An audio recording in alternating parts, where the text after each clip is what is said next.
From The Exhibit. The exhibit is instructional. On the black curtain, words ripple, an alphabet of light vanishing. Here is the first specimen. Hieroglyphs cover the fabric that shrouds the body from head to foot.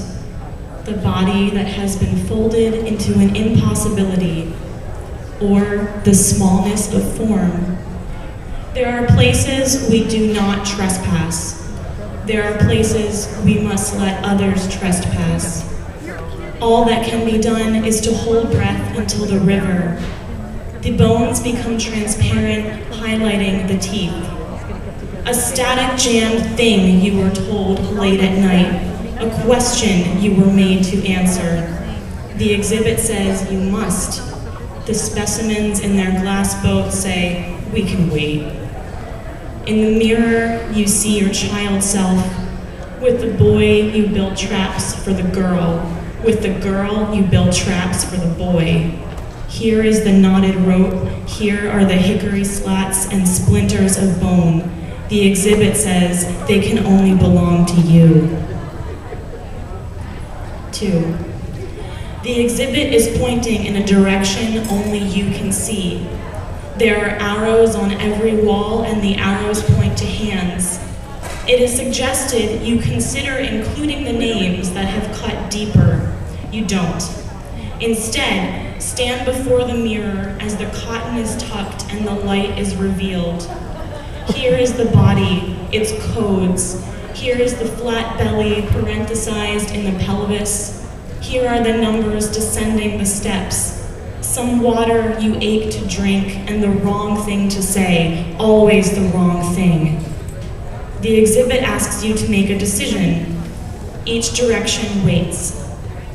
The moon grows teeth. On this side is the miniature cathedral with the spine below the arch and the molar roof. On this side, the dark room and the eyelet in the door. On still another side is the cat in the silver jar. This is the exhibit's pain. You cannot see every side at once. 3. We had been thinking the exhibit was about love, but it turned out to be something else. When we passed the vined archway, you said you'd been in this room before. The guards were skeptical. Neat rows of lampposts, maps out of their frames and upside down. Each map will lead you to a certain room. You will be surprised by your feelings. You will be surprised by the boundaries. There is a key that locks this door and another that unlocks it. The exhibitors have hidden both in a barrel of sand that children dig through. The sand refills itself. If you come to the exhibit in the morning, you are allowed to touch. If you come at night, you are not. And if you visit the exhibit in your sleep, only it is allowed to touch you. You can sob all night, but you have to wait it out. 4. The exhibit is an astrology lesson. It says the world is made of spheres. They slide back and forth and around and between without knowing prepositions. One sphere holds everything we know. The second sphere holds everything we don't know. Every morning, something catches on fire. The third sphere holds the other spheres, but is still lonely because the fourth sphere holds love. When she cranes her neck up at the sky at night, she shivers. This may be because she is trying to find Scorpio. She is more afraid of falling up endlessly than gravity. The night is colder than it should be. She wonders if one of the spheres has a hole, a leak that hisses the light out like a deflated tire. The fifth sphere holds the sun. Spheres 6 and 7 don't know what love is, but can recite equations. We sat under them when you said you were leaving. The cold came in then like a guest that wants to love you all night. The eighth sphere is rounder than the gold ring at the bottom of the drawer in the attic. Even a guest knows this, having never seen the dust's halo. The sun is quieter than you would imagine. I am the ninth sphere. 5. The exhibit is a lightning storm. You walk into it thinking you will die or learn something. Behind each curtain is a word that feels wrong on the tongue. On this body, see how the false tongue protrudes. No one knows why. Here is the dry corn silk hair. Here is the nasal walnut half. Underneath the scapula, a curled child. He didn't mean what he said. Underneath her hair, the skull is a generous orange. Words unripen. Another child on the chest, lengthy forms of punishment. Underneath the blue shawl, her hands fold. Underneath those, no one has seen. Here is the release and the temporal hold, signified by clay beads, a comb, braids of fiber. Blackened skin shines underneath the glass, but does not reflect. You assign meaning to texture. At the end of the storm, you fit the words together and they wash out in the rain. Thank you. Yeah.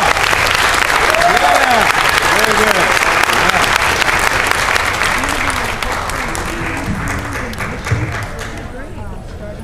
I am haunted by the dreams. These visions of sidewalks under trees in varied weather.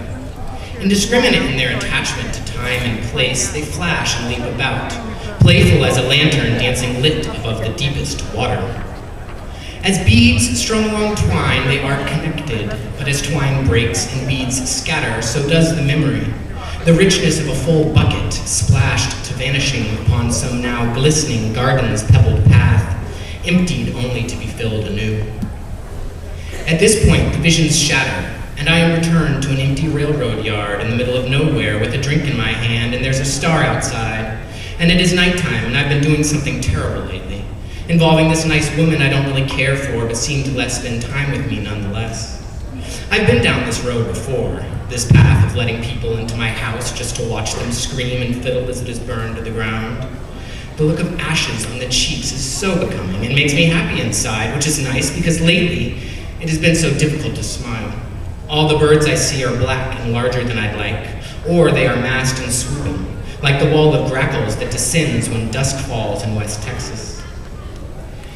It was only the year before I was in Tahoka, working labor, lifting things, or at least I had the aim of doing this, but things kind of worked out for the worse, seeing as how I couldn't actually keep a job, what from all the drinking I just couldn't seem to help myself from doing. So after pretty much everyone had thrown me out of town, and by that I mean I couldn't go nowhere that would serve me a drink, I found myself a ride with a long hauler by the name of Pierogi. No relation, he told me, to the Polish dumpling of similar name, but slightly different spelling. Pierogi was a real fishy-smelling beer-bellied bastard, and he gave me the once-over as I stood on the side of Highway 380, covered in sunburn and the grit of poor hygiene, offering me a ride on the condition that I would but clean my damn broke-as-a-fuck-dummy self. So I took the first shower I'd had in months, and I started to think about quitting with this whole drinking thing when I remembered I maybe had a bit more in a little Welch's grape juice plastic bottle that I'd been forgetting about for weeks. So I up and checked my pack and found the bottle, and sure enough, it smelled strong when I whiffed it, so I made my way back to the road and nursed that grape juice like it was my own mother's sweet burning milk, and I her, as yet unbroken, only begotten son, until Pierogi rumbled up to where I was standing and honked his horn for me to hop on and ride with him all the way to San Diego. At least that was the plan. But Pierogi was one weird piece of work, the likes of which I couldn't really make heads or tail of. Maybe it was the grape working itself purple on my brain, but I'm pretty sure Pierogi told me in more ways than one that he normally mutilated and killed the people he picked up and let hitch a ride. But that with me, I was such a sorry-looking fool, and the drink had obviously left my brain peppered with as many holes as a forgotten backcountry dirt road, that I just wouldn't be worth it. For what's the fun in sticking a knife in some damn fool who just about might laugh when you do it, and laugh harder still when he up and sees the blood coming out his own damn self? Now maybe you'll be calling me crazy with me telling you this, or maybe it's just proving Pierogi's point that I was nothing but a damn silly fool. But when he finished telling me all this, and I'd had a chance to have a nap on it, I realized I was a mite bit hurt by the whole rejection aspect of it all. I wasn't even good enough to mutilate and torture, okay, I get that, but the guy didn't even want to kill me. And the more I drove with him, the more I was shocked that he didn't. I mean, this guy was all about killing. It was all he talked about, and he talked about it non-stop. He showed me Polaroids of so many dismemberings and disembowelings and cutthroats and chopped toes that I simply couldn't take it much more, and so I up and lost all my welches all over Pierogi's sweaty beerfish body. I didn't think it too bad, seeing as how it wasn't much but a little bit of old purple swellness, but Pierogi just went dark as a liver and growled and slammed and pulled on those big rig brakes like a bitch bastard demon and jerked the whole deal to a bone-rumbling halt and told me to get the hell out of his truck fast as the winds of fury. Needless to tell you, I did, which is how I lost all my things, seeing as how they were all piled in my packs, which I left behind the seat when I hightailed it out. Just a screaming and a howling straight into the middle of the New Mexico high desert, just outside Albuquerque near the Chamiso Wilderness. As close to the kind of fit you don't ever come out of as I ever been. Just so worked up to thinking of sitting for even 1 minute with something as black and full of all the evil a good man could ever fear to find, as I had on that ride with the man I knew as Pierogi. I spent the night in some thorny bush, all full of sorrow for the world, and I cried about the state of things, the wars in far-off places, the children who go hungry, but most of all I was so full of sorrow about my own self. I didn't have a drink to call my own, no friends, no home, just me, all alone in some desert with only the stupid stars shouting things at me about what I was to do and who I was supposed to be. I fell asleep in bits, always waking to the image of some blood-spattered Polaroid of some gore fest that twisted and came alive inside my head, and Pierogi was there, a giant tuna with a sideways glass eye, just watching me unblinking as the pink of his fish gills flapped and flipped and dripped clumps of hair matted with urine and beer sweat. It was certainly one of the worst nights I had ever had, and I couldn't help but think, even though I knew it was the kind of think most termed to be bad, that if I had just one little drink with me to keep me company, then maybe the dreams wouldn't be too bad. Maybe I'd be okay with shutting my eyes. But no. I had no drink, so it only goes to figure that I had no sleep, which can only lead one to know that I watched the sunrise over the hills and shooed the darkness away. Sunrise in the desert when you're all alone and you don't have a thing to call your own sure does take its own damn time, just inching out with these little increments of color, sent to spread in slow time across the sand and rocks and bush and cacti. I was hungry and thirsty and so damn cold, and I can't say how well I was really knowing if I was still alive or not. So I just started crying these silent, great tears that helped blink away the sand that kept blowing all on my face. Then in a burst of suddenness, there comes out of the morning light this sound from over near the dawn like soft, gentle thunder. Soon a little cloud of dust starts puffing along the earth towards me, still far off, still sort of blocked out by the low morning glare, and it gets closer and turns into a shape of color, which then becomes a horse, and then a horse with someone small on its neck. I stand and begin to wave, and the cloud of dust comes to where I am beside the brittle, thorny bushes. And there it was. The most beautiful palomino I'd seen, which some might say isn't saying much since I haven't been around as many horses as maybe some people, but I've seen my share, so I feel sure in saying it a damn sight to see that morning, with velvet shanks gleaming under a layer of fresh exertion, its eyes brown and deep, the pink of its nostrils flaring in and out with every breath. The rider I saw was a small, unassuming figure in poor workman's clothes, just some old worn jeans and a light blue t-shirt with thick rings of dark and very old perspiration, riding bareback and barefoot, looking to be a bit older than me, but not by much. He looked down at me, and I squinted in the light, and I tried to see if he had kind eyes, or if it was another one of those devils with murder in his mind that I was so quick to be on the lookout for now. I couldn't quite tell, but he did smile and hold a brown and calloused hand down for me and pulled me up with him onto the horse, and I held on as tight as I ever held on to anything. And I marveled at the quiet strength I could feel powering this small, determined man whose skin was the color of rocks at sunset and who hollered like a desert coyote when goading the fleet horse to flying above the earth of sand and dust and brittle, breakable things onward towards the sky and the clouds and the tops of the mountains. It was only when we landed again, in what was according to him somewhere in Arizona, that I thought to ask the man his name, and whether or not he might be kind enough to lend a silly damn fool a little bit of something to drink, as I was feeling very, very thirsty. Yeah. Yeah. Really good.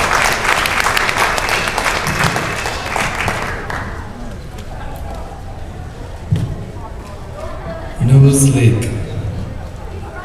There's a leak inside my head from which the words are pouring on a regular basis. The solidity of others is eluding me. I am renewed whenever I take my clothes off. In closing, I just want to say the words appear inside my skull like phrases floating up inside the darkness of an 8-ball made of nothingness. And everyone is an insider in that respect. The future may be blind, but there is a perpetual motion of an inner monologue to make a person feel at home. It's probably related to the habit of whistling in a graveyard, as the earth is an enormous cemetery orbiting in outer space. If you keep talking, then you won't feel out of place. Reminds me of the night when we were reading poems and the riot squad was breathing down our necks because we're in the middle of the street and we were told as long as we kept talking, it would constitute a lawful assembly and they wouldn't arrest us. They would test us with a mute intimidation and what else is new.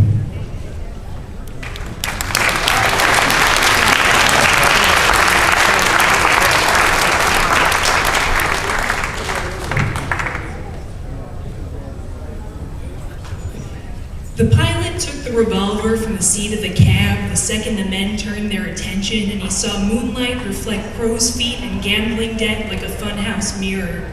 A trip to the pawn shop, but he'd get it back. Eventually, next week, next race, someday, and mail it with his apologies to Lubbock. He was no thief, just down on his luck, and surely once in his life, Buddy Holly had to borrow something not his for a quick buck. Plus $36 times 3 seats on the plane divided by 6 races and an alimony check didn't bring the light any closer to the surface of the hole he'd dug. He bought the plane when American Pie ran as quickly as his wife had run out on him when she heard about the barmaid in Cleveland and the loan shark in Toledo. First race he'd won since he stopped betting on horses and moved on to greyhounds. Felt some kind of kinship with the half-starved animals since the only things in his stomach these days were whiskey and bad dreams.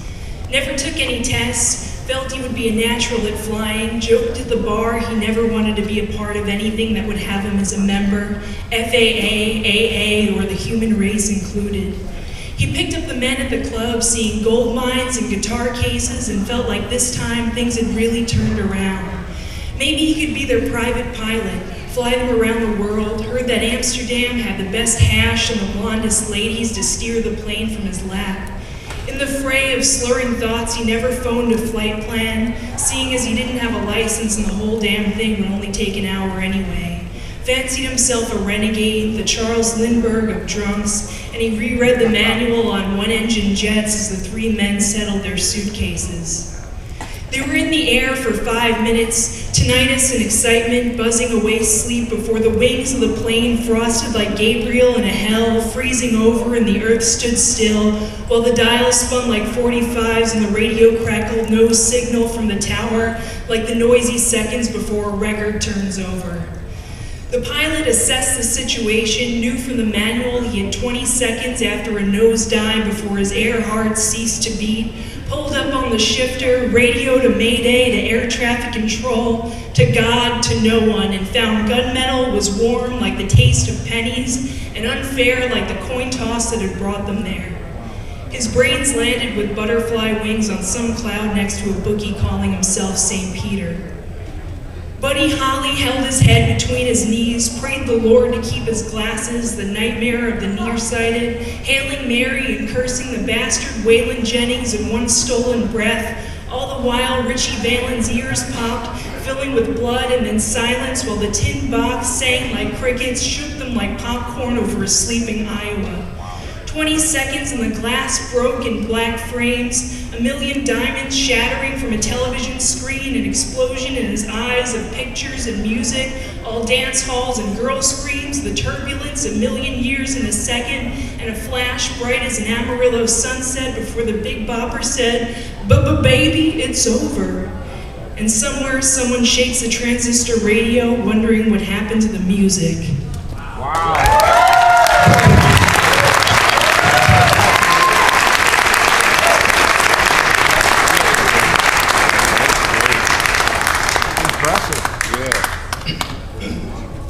General notice of new opportunity for consciousness artists. In late September 2009, a team led by Professor Shakib Chowdhury, the Howard Hughes investigator and professor of neurobiology at the University of Berkeley, California's Department of Molecular and Cell Biology, discovered via functional magnetic resonance imaging that unique receptors within the human brain are activated by a specific repetitive form of human language. This language might be described colloquially as small talk, the sort of dialogue that is the daily glue of human existence.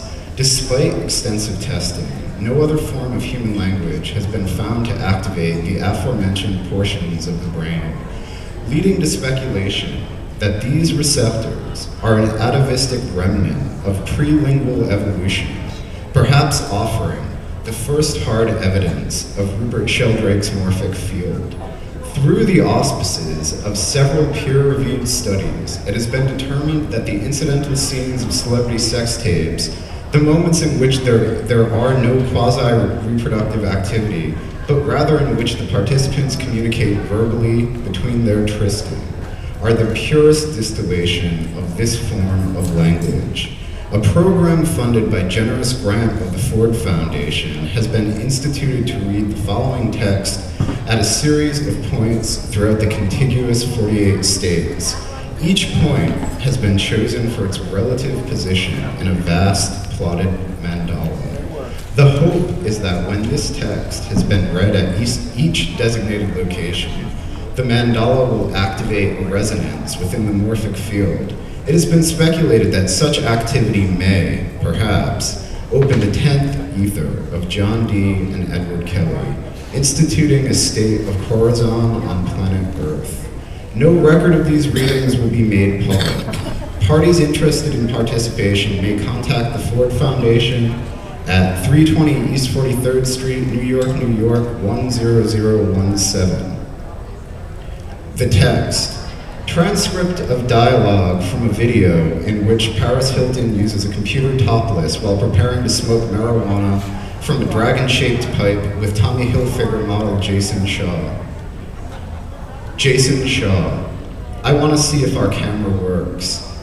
Nice body, sexy. Paris, get away from me. Jason, sexy. Jason, give me just a little, give me a little tit action, okay? Give me a little tit action. Come on. Paris, wanna smoke a little bit? AK-47, it's not that strong. Jason, out of our dragon, you're so beautiful. Paris, out of the dragon? Jason, out of the dragon. Bellissimo, che bella. Paris, but then I can't bring it on the plane anywhere. Jason, why? We'll clean it. Paris, there is weed enough? Yeah, whatever. Found it. Jason, what's that? Paris, Dutch farm. Jason, you did? Paris, Let me see how nasty I look. Ew, I'm erasing all of that. Jason, you look so hot. She looks so hot. Paris, ow. Jason, I just squeezed her nipple. It was very exciting. Paris, I don't want to be filmed. I look nasty. Jason, I love her. How about that? Yeah, boy. Paris, stop. Jason, yeah, boy. I love that. Look at that. Look at that dragon. Look at the dragon. Look at that nipple. Aw shit, it's all fucking dark. You can't make it out. Paris. Good.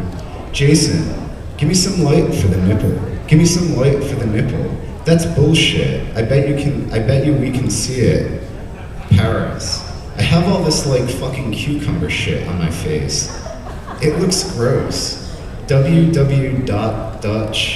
Stop. I don't like that. Jason, that's all you have to say to me. Baby don't like it. End transcript.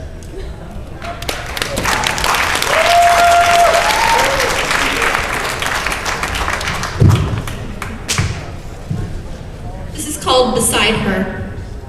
It's not that I need my boyfriend back, but this woman living in his body now is hairless and slippery, so I can't get a grip on her. But still, she wants me to fuck her into oblivion, sweet and rough, the way I only fuck my pain, with savage grace, the way I only fuck my ever-expanding sense of culpability. My aunt says he's going to cut off his penis. I calmly correct her. They're going to invert it. The penis will become the new vaginal canal. I feel superior because I can intellectualize it. But I know what she's getting at. My lover asks me to imagine her penis is a large clitoris and her balls are dangling labia. We don't make it that far into the fantasy. I get scared. I pull away. I begin to wonder if coming out to my family was such a good idea. For over a year, I've snipped the S's off the pronouns, saving the scraps to embroider a gossamer curtain to veil she and I from their scrutiny. Now they are the ones pasting smiles onto faces, revising fictions with fictions, telling me my choices are my own, that their love is unconditional. Amongst themselves, they speak obsessively about protecting the children. There are no children in sight. I've come to pity that poor, shriveled, unwanted penis because it is slated for execution. My lover says I am doing much better now. I hardly twitch or startle, I barely flinch or cry. Better, worse, better, worse. I want no more one-word diagnoses. I want her to look under my skin and read the network of veins. I want her to pull open the top of my head like a software engineer unscrews a computer casing. Watch my neurons firing, map the route, learn the way, come and find me. Each night I crawl into bed beside her. I watch her sleep, this woman who resembles the man I said I would marry. For the second time and the first, I am trying to choose her. I imagine her thunderous snores escaping from the atmosphere, being intercepted, decoded by an alien race who are awestruck by the eloquence. They are traveling here now to bring us a cure for pollution and an infinite energy source. Her large breasts rise and fall to the rhythm of her steady breathing, without comment or apology.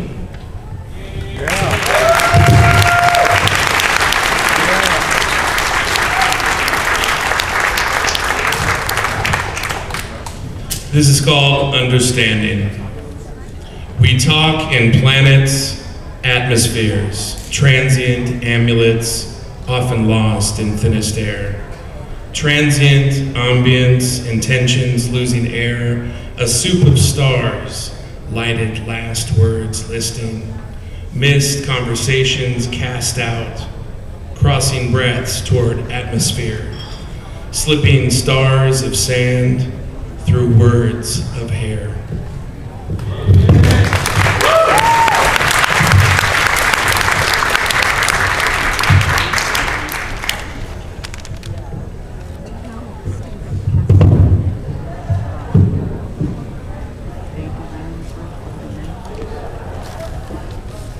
Sendero. Nina, wake up. Miguel was shaking her awake in the middle of the night. It was 2 months after the soldiers killed Poppy. Miguel was squatting on the floor of the hut. In the moonlight, she could see his camouflage fatigue pants and tattered Inca Cola t-shirt. He had discarded his beloved Peru football jersey shortly after Poppy's death, about the time he started meeting with the man the village didn't talk about, high up on the terraces. The man gave Miguel a little red book that took the smile from his youthful face and made him say things like, "Soccer is a capitalist diversion, Nina, and we must cut the head off the snake." Mama was asleep in the other room in the trance that had taken her since the soldiers had killed Papi.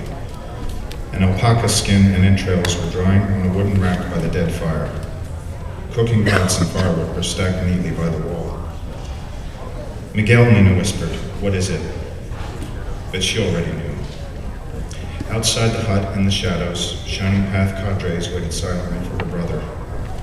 Nina had been dreading this day ever since the Cinches had stripped Miguel naked and beaten him in front of her and Mama a few days after they took Malky away. They wanted a confession that Papi had been a terrorist, but Miguel had not uttered a word. If Nina had once feared that Miguel would run off to Cusco to chase money and girls, the new Miguel only made her wish he had. She looked at the stranger squatting beside her bed in the moonlight. A faint glow seemed to emanate from his eyes. "The Senderistas have come for you, Miguel," she said. "Yes, Nina," he said quietly. "It's my turn." "Did you take the oath?" "Yes." So her brother was no longer a brother, but a Senderista, a member of the Shining Path. One who had agreed to his own death once he killed his quota of soldiers and capitalists. Death could come by suicide attack, in battle, it didn't matter. She started to cry. "Nina," he whispered gruffly in a voice that seemed to struggle with the old, playful Miguel. "Uncle Oscar will send for the two of you. But in truth, you know it is you who must look after Mama." "But Miguel, what about you?" "I don't walk this path alone." Nina gulped back salty tears. "Tell Mama I ran away to Cusco," Miguel said. "Mama knows you would never run away and leave us." In her heart, Nina wanted to believe it. "When Uncle Oscar sends for the two of you, you must convince Mama to leave. This village will not be safe. There's going to be a great reckoning." One of the men outside the hut leaned in.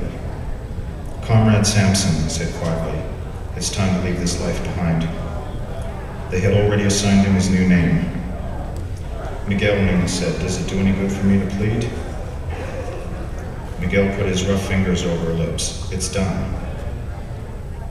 After that, Mama and Nina moved, not to Lima, as Uncle Oscar urged, but higher into the Andes, away from the red zone, back to the Puna, where Mama came from.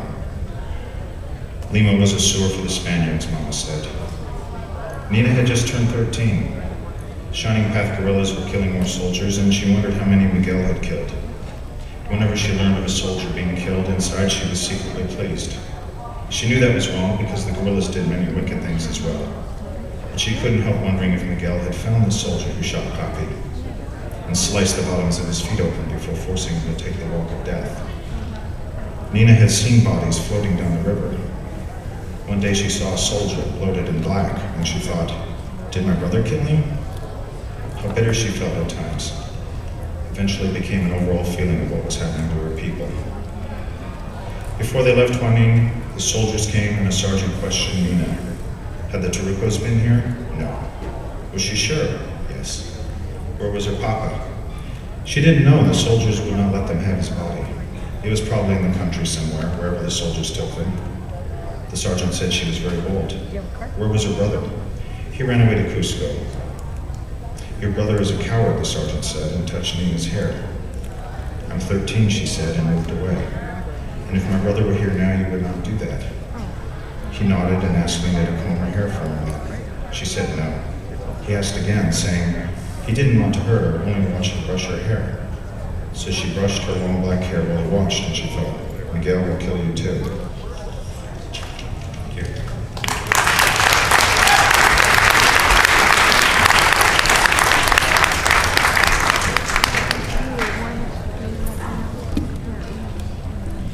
It was easier to manage. I started kindergarten that fall. We went off to Guyana. Granny cut off my dreadlocks. She knew how to press and curl, ponytail, and cornrow, but palm roll locks till the roots stiffened with beeswax, glistens like licorice, she didn't know. For that matter, no one in the projects knew what to do with hair left natural, left unparted and wild. They were afraid to touch the unmothered parts of themselves. Each snit made each one alive and each one dead. And if you said goodbye, it was an honest whisper, short and fine in your throat. She cut my hair like a boy who hadn't been to the barber for a month, and I sat at the cafeteria table alone for weeks. They couldn't make sense of me, my classmates, with their gender-proper hairstyles. I didn't want anything to do with franks and beans, those pucks of grilled meat. I waited at lunchtime for peanut butter and jelly and was hesitant to eat bread that wasn't the color of you and me. It was hard not hearing your voice each morning throughout the day, and unwilling to correct them when they said my name wrong, I gave into the sizzling. The fried chicken crunched between my teeth. I could have bitten both of your hands for leaving me here. Each finger for the gunshots that rang the night, the footsteps running on the roof. The gravel mashed deeper and deeper into my sleep. Flocks of butterflies broke my skin and I was shattered where I stood.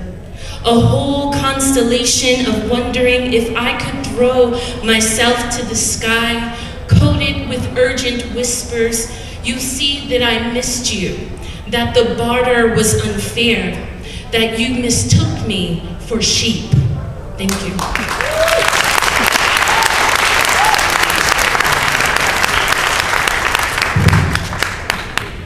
This is called My Mother is a Rubber Ball. My mother is a rubber ball flung against a wall by a hand that used to hold her. She knows how to rebound. Watch her grow her teeth back after years of grinding them away during sleep. My mother is a phoenix. She cooks me French toast, then bursts into flame. Watch the top layer of my skin singe away as she teaches me about expectations. My mother is a magical washing machine. Fill her with shirts soiled with mucus and tears. Add the detergent, the right incantation. Watch the spin cycle closely. You missed it, didn't you? The shirts have disappeared.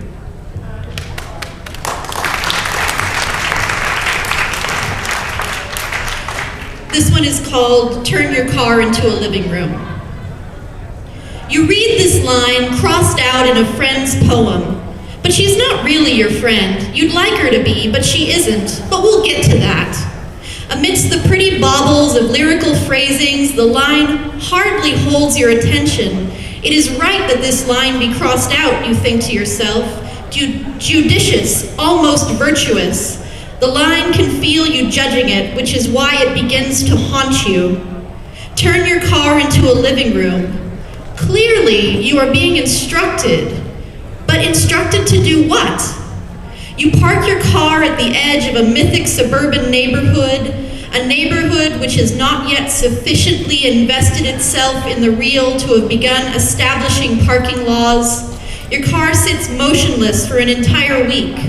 You remain in the driver's seat almost constantly, writing, reading, sleeping, making phone calls you'll later regret.